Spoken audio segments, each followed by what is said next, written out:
الموت والحياة ليبلوكم أيكم أحسن عملا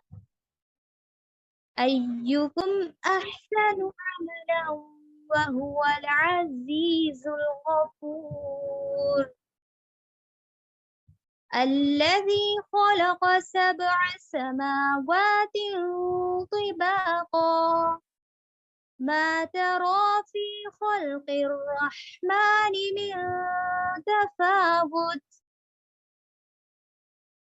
فارجع البصر هل ترى من فطور ثم ارجع البصر كرتين ينقلب إليك البصر خاسئا وهو حسير ولقد زينا السماء الدنيا بمصابيح وجعلناها رجوما للشياطين وأعتدنا لهم عذاب السعير وللذين كفروا بربهم عذاب جهنم وبئس المصير إذا ألقوا فيها سمعوا لها شهيقا وهي تفور تكاد تميز من الغيظ كلما ألقي فيها فوج سألهم خزنتها ألم يأتكم نذير قالوا بلى قد جاءنا نذير فكذبنا وقلنا ما نزل الله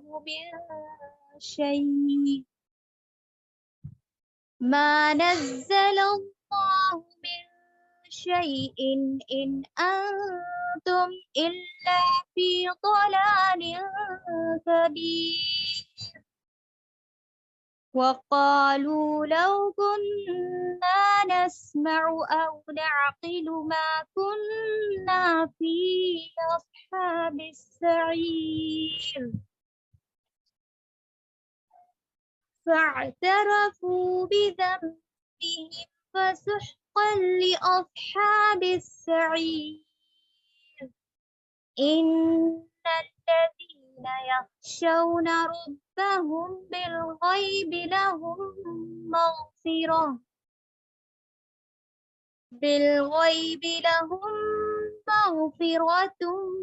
وأجر كبير. Jazakumullah khairan kaseera. Now I would like to call Sister Bunza for translation. السلام علیکم ورحمۃ اللہ وبرکاتہ۔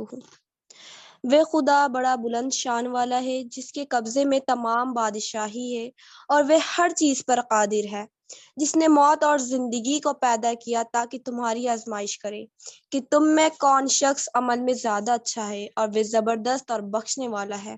جس نے 7 آسمان اوپر نیچے پیدا کیے، تو خدا کی اس کاریگری میں کوئی خلل نہ دیکھے گا، سو تو اب کی بار پھر نگاہ ڈال کر دیکھ لے، کہیں تجھ کو کوئی خلل نظر آتا ہے؟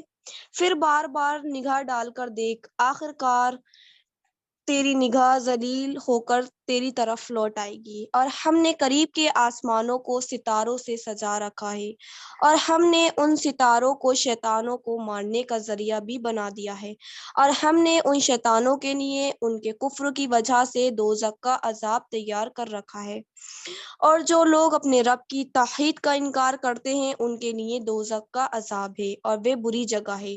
جب یہ لوگ اس میں ڈالے جائیں گے تو اس کی بڑی زور کی آواز سنیں گے اور وہ اس طرح جوش مارتی ہوگی جیسے معلوم ہوتا ہے کہ ابھی غصے کے مارے پھٹ پڑے گی۔ اور جب اس میں کافروں کا کوئی گروہ ڈالا جائے گا تو اس کے محافظ ان لوگوں سے پوچھیں گے، کیا تمہارے پاس کوئی ڈرانے والا پیغمبر نہیں آیا تھا؟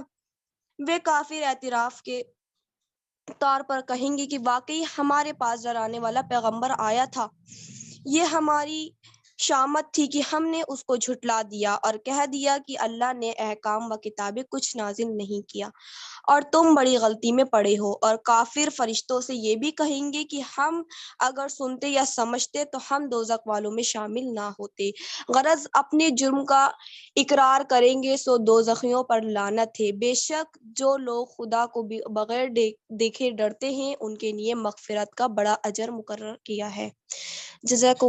جزاک اللہ کثیرہ۔ ماشاء اللہ، بارک اللہ فیک، جزاک اللہ خیرا کثیرا۔ اب ہم بڑھتے ہیں اپنی اسپیچ کی طرف۔ آج کے درس کا ٹاپک ہے پرپس آف لائف، مقصد زندگی، مقصد حیات۔ ہم تمام کو اس پر غور و فکر کرنا چاہیے۔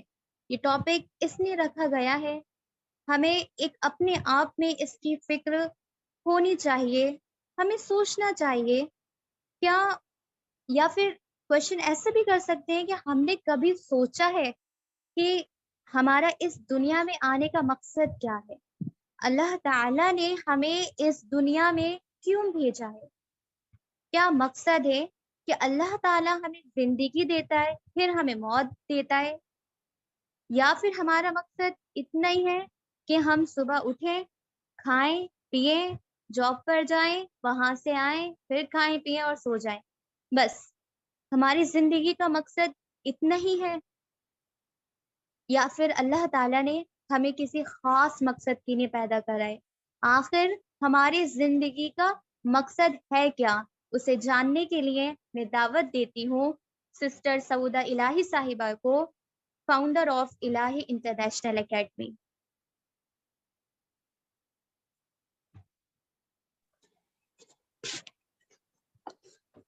اعوذ باللہ من الشیطان الرجیم، بسم اللہ الرحمن الرحیم۔ السلام علیکم ورحمۃ اللہ وبرکاتہ۔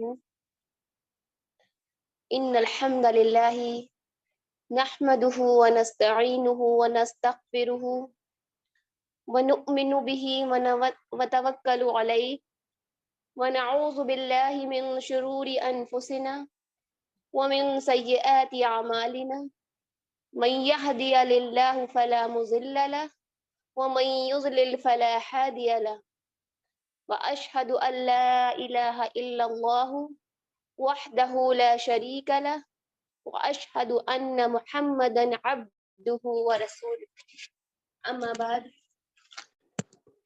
قال النبي صلى الله عليه وسلم: ما رأيت مثل النار نام حاربها ولا مثل الجنة نام طالبها۔ سب سے پہلے اللہ رب العزت کی بارگاہ میں جتنا بھی شکر ادا کیا جائے کم ہے کہ اللہ تعالیٰ ان کلاسز کے ذریعے ہماری اصلاح فرما رہے ہیں، ہماری رہنمائی فرما رہے ہیں۔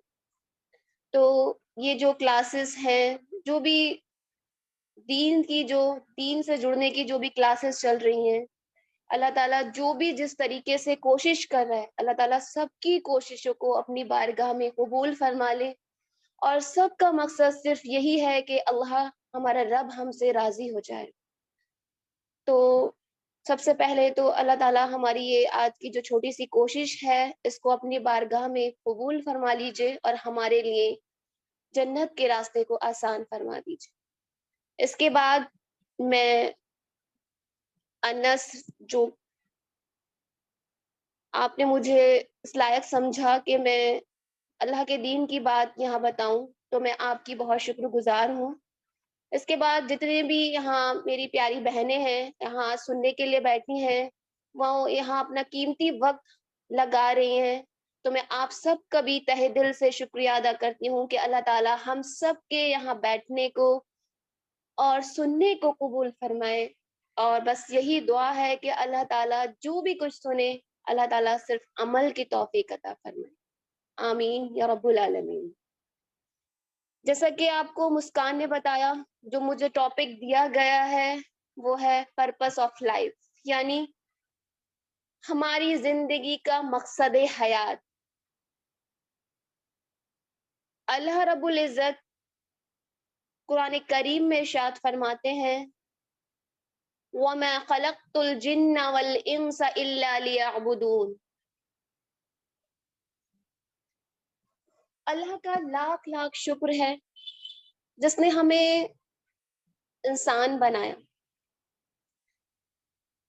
اور اس پوری کائنات میں اللہ رب العزت نے انسان کو جو عزت بخشی ہے، یعنی انسان کو تمام مخلوقات میں اعلیٰ ترین درجہ عطا کیا. دنیا میں بے شمار چیزیں ہم دیکھتے ہیں، یہ سب اللہ رب العزت نے انسان کی خدمت کے لیے بنائی. کائنات کی ایک بہترین مخلوق جو کہ فرشتوں کے نام سے جانی جاتی ہے. ہم سب جانتے ہیں کہ اللہ تعالیٰ نے فرشتوں کو نور سے بنایا، جو کبھی کوئی غلطی نہیں کرتے، ہر دم اپنے رب کی اطاعت کرتے ہیں. فرشتے جیسی مخلوق اللہ رب العزت نے انہیں بھی انسان کے سامنے جھکا دیا. اسے ہم سب اندازہ کر سکتے ہیں کہ انسان کتنی قیمتی چیز. اللہ رب العزت قرآن کریم میں ارشاد فرماتے ہیں وَلَقَدْ كَرَّمْنَا بَنِي آدَمَ. ہم نے بنی آدم کو عزت بخشی. دنیا میں کچھ چیزیں ایسی ہیں کہ جن کو اگر کھڑا کیا جائے تو وہ وہیں کھڑی، یعنی اللہ رب العزت نے جن کو جہاں کھڑا کیا ہے وہ وہیں جامد و ساقط. فار ایگزامپل پہاڑ، ستارے، سیارے مسلسل اپنے سفر پر رواں دواں ہیں، لیکن اپنی مرضی سے کچھ بھی نہیں کر سکتے. بے شمار پھل پھول پودے انسان کی غذا اور انسان کے لیے بطور حسن، اور جو یہ خوبصورت نظارے اللہ رب العزت نے پیدا کیے، یہ سب انسان کی خدمت کر. زمین کے اندر بے شمار خزانے اللہ رب العزت نے انسان کے لیے محفوظ کر دیے. طرح طرح کے جانور، یہ سب انسان کی خدمت میں لگے ہوئے ہیں. آپ دیکھیے کہ بہت سے جانور ایسے ہیں جو ہماری سواری کے لیے اللہ رب العزت نے جنہیں بنایا ہے اور جو ہمارے سفر میں بھی کام آتے ہیں. اسی طریقے سے ہمارے جسم کے اندر بے شمار قوتیں ایسی ہیں، انہیں انسان ابھی ڈسکور بھی نہیں کر سکتا، یعنی انسان اپنے سیل کو بھی ڈسکور نہیں کر سکا.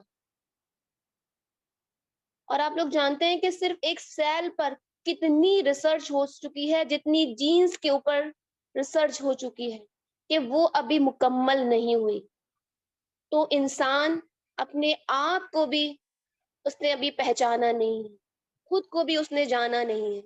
ہماری آنکھ جو بھی کچھ دیکھتی ہے، ایک جھلک جو دیکھتی ہے، وہ 70 لاکھ سیلز کو کام کرنا پڑتا ہے. اسی طرح ہمارا سننا اللہ تعالیٰ کی قدرت کی حیرت انگیز نشانیوں میں سے ایک نشانی. ایک لقمہ جو ہم کھاتے ہیں، بے شمار قوتیں انسان کی اس میں لگی ہوئی ہوتی ہے. اب سوال یہ پیدا ہوتا ہے کہ وہ انسان جس کو اتنا سب کچھ دیا گیا، زمین اس کے لیے دسترخوان بنا دی گئی، آکسیجن اس کو مفت میں فراہم کی گئی، مسلسل اس کو پروڈیوس کیا جا رہا ہے تاکہ انسان سہولت سے سانس لے سکے. اب سوال یہ پیدا ہوتا ہے آخر یہ سب کچھ کیوں ہو، کس لیے، ہم نے کیا ہی کیا تھا؟ کیا ہم نے اللہ تعالیٰ کو کچھ دیا تھا؟ ہم نے اپنی آنکھوں سے دیکھنے کے لیے کیا کچھ خرچ کیا ہے؟ بولنے کی قوت جو اللہ تعالیٰ نے ہمیں دی، کیا ہم نے اس پر خرچ کیا؟ ہم نے دنیا میں بہت سارے انسان ایسے دیکھے ہوں گے کہ جو بہت خوبصورت شکل و صورت والے، لیکن اس کے باوجود وہ بول نہیں سکتے. دنیا بھر کی دولت خرچ کرنے کے بعد وہ بولنے کی صلاحیت نہیں رکھ سکتے، حالانکہ ان کے اندر زبان بھی ہے، لیکن ان آرگنز میں اتنی صلاحیت نہیں کہ وہ کام کر سکیں. تو یہ تمام چیزیں، یہ سب بھی اللہ کی قدرت کی نشانیوں میں سے ایک نشانی ہے، ہمیں بتانے کے لیے کہ اگر اللہ نہ چاہے تو یہ نعمتیں کوئی دے نہیں سکتا. دنیا بھر کی دولت خرچ کر کے ہم یہ نعمتیں نہیں پا سکتے، بے شک ہم سب جانتے ہیں. اللہ رب العزت نے ہمارے ہاتھوں کو کتنا فلیکسیبل بنایا، جو کہ بہترین مومنٹ کی قابل بنایا. اگر ان کو ساخ کر دیتا یا جامد کر دیتا تو سوچئے ہم آج جو اپنے ہاتھوں سے یہ ورک، یہ کام کر رہے ہیں، کیا ہم کر سکتے؟ تو بات یہ ہے کہ اللہ تعالیٰ نے ہمیں یہ سب کچھ دے کر ہم سے کچھ مانگا نہیں ہے. وہ ہماری مال و دولت سے بالکل متاثر نہیں ہوتا، اس لیے یہ مال و دولت خود اسی نے دی ہے. وہ ہماری شکل و صورت سے بھی متاثر نہیں ہوتا، وہ ہماری ذہانت سے بھی امپریس نہیں ہوتا، یہ سب کچھ اس کی عطا کی ہوئی. آخر ایک سوال یہ ہے کہ پھر وہ آخر ہم سے چاہتا کیا ہے؟ سوچنا چاہیے کہ یہ تمام چیزیں جو آج نعمتیں ہمیں مفت میں ملی ہیں، وہ رب آخر ہم سے چاہتا کیا ہے؟ وہ دراصل انسان کی بندگی. جی ہاں، اللہ تعالیٰ کے پاس تو زمین و آسمان کے خزانے ہیں، ہر چیز اس کے اختیار میں ہے، ہر چیز اس کے حکم پر چل رہی ہے. وہ انسانوں کو یہ ساری نعمتیں دے کر انسان سے کیا چاہتا ہے؟ کیا کبھی ہم نے اس پر غور کیا ہے؟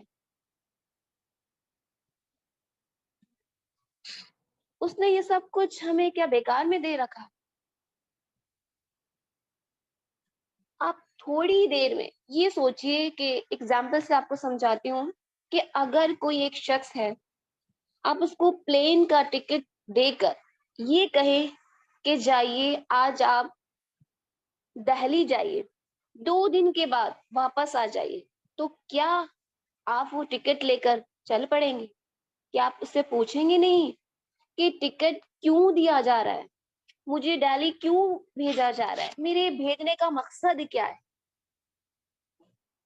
یا آپ محض ایسے ہی چل پڑے کہ محض پلین میں بیٹھنے کا موقع مل گیا تو وہاں جا کر کچھ دن ٹہل کر واپس آ جاؤں گا، کچھ انجوائے کروں گا، صرف یہی؟ پھر جس نے آپ کو ٹکٹ دیا ہے، ٹکٹ والا واپسی پر اگر اس نے پوچھا کہ تم نے وہاں جا کر کیا کیا، انجوائے کیا یا کوئی پریشانی ہوئی یا کوئی اچھا کام کیا یا کچھ تم سے کوتاہیاں ہوئی، کیا ہوا؟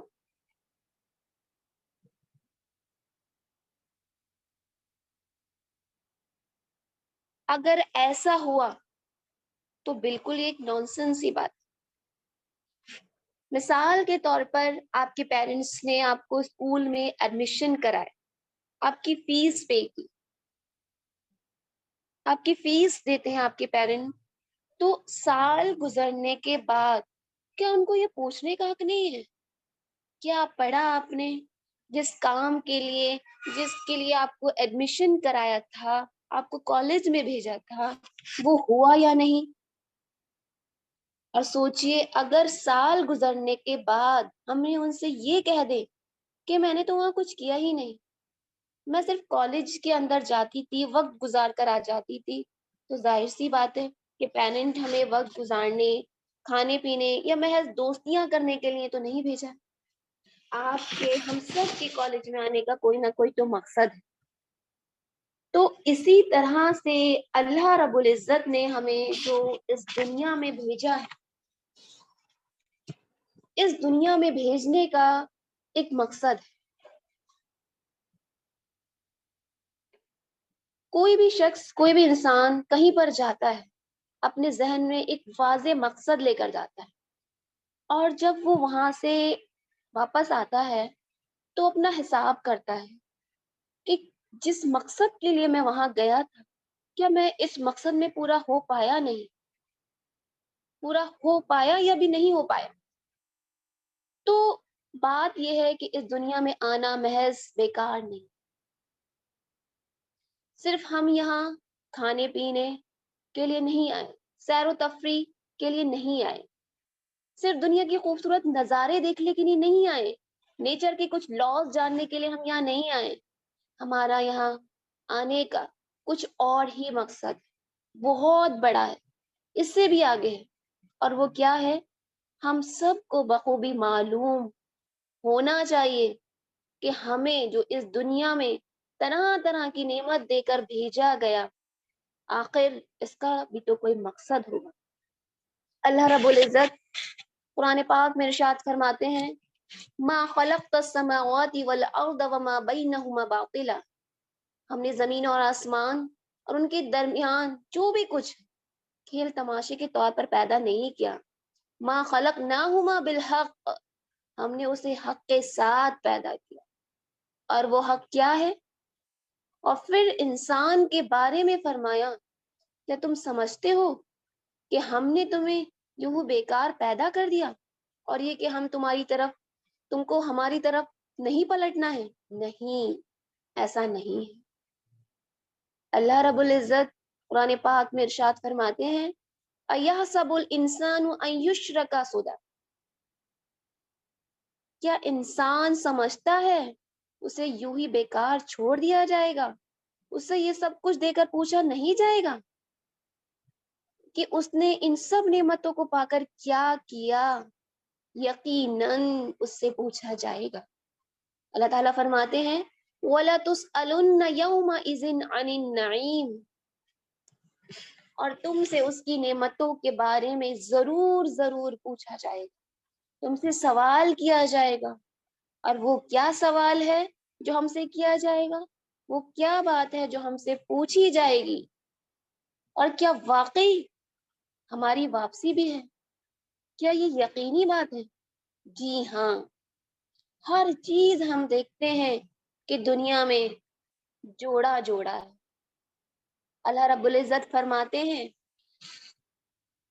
ہر چیز میں ہم نے جوڑوں کی شکل میں پیدا کیا، جس طرح زمین و آسمان، دن اور رات، مرد اور عورت، حتیٰ کہ ان چیزوں میں بھی پیئرز پائے جاتے ہیں جن کو ہم جانتے ہیں۔ سورہ یاسین میں اللہ رب العزت فرماتے ہیں سبحان الذی خلق الازواج کلھا مما تنبت الارض ومن انفسہم ومما لا یعلمون، پاک ہے وہ ذات جس نے ہر طرح کے جوڑے پیدا کیے، اس میں سے زمین اگاتی ہے، اور تمہارے نفسوں میں سے صرف ایک واحد ہی ایسی ذات ہے اللہ رب العزت جس کا کوئی پیئر نہیں، باقی ہر چیز اپنا پیئر رکھتی ہے۔ دنیا کا پیئر آخرت ہے، دنیا ادھوری ہے جب تک آخرت کا تصور نہ ہو۔ بالکل اسی طرح سے جیسے کالج میں آ کر آپ ایگزام نہ دیں تو آپ کا آنا بیکار، اسی لیے اللہ تعالیٰ نے اس دنیا میں ہم کو بھیج کر ہمارا ایک امتحان رکھا، اور ہم سے سوال کیا جائے گا، اور اس دنیا میں واپسی لازمی ہے۔ اللہ رب العزت نے انسان کے لیے پیغمبر بھیجے،